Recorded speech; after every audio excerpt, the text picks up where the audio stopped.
Hello, curious minds. Let's talk about climate justice today. So, to understand about the climate justice, we must acknowledge that climate change is real and it's affecting the most vulnerable populations among us. Suppose যিখিনি মানুহ আমাৰ ফুটপাথত শুৱে ফ্লাইঅভাৰত থাকে তেওঁলোকেনো climate চেঞ্জত কি অৱদান বা অৰিহণা যোগাইছে আপোনালোকে কওকচোন সো এইটো ভালকে বুজিবলৈ আমি ৰিসেন্টলি সংঘটিত হোৱা ৱায়ানাডৰ ভূমিস্খলনৰ কথা ক'ব পাৰো সো ৱায়ানাড ভূমিস্খলনত যিখিনি মানুহ আটাইতকৈ বেছি ক্ষতিগ্ৰস্ত হৈছে তেওঁলোক আইদাৰ স্মল স্কেল ফাৰ্মাৰ্ছ আছিলে ইয়া ট্ৰাইবেল পিপলছ আছিলে কিন্তু এই যিটো ম্যান মেড ডিজাস্টাৰ আছিলে হয় নাই তো তাৰ কাৰণে আটাইতকৈ বেছি ক্ষতিগ্ৰস্ত এই কম কন্ট্ৰিবিউশন ইয়া কম অৰিহণা যোগোৱা মানুহখিনিয়ে হৈছে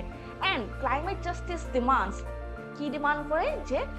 আমি এই ক্ষতিগ্ৰস্ত হোৱা মানুহখিনিৰ প্ৰয়োজনীয়তাক যাতে অগ্ৰাধিকাৰ দিওঁ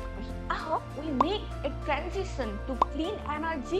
reduce emission and protect the planet together আমি আমাৰ পৃথিৱীখন যাতে এটা ন্যায়সংযত গ্ৰহ আৰু বহনক্ষম গ্ৰহ হিচাপে গঢ়ি তুলিব পাৰোঁ let's make a move together thank U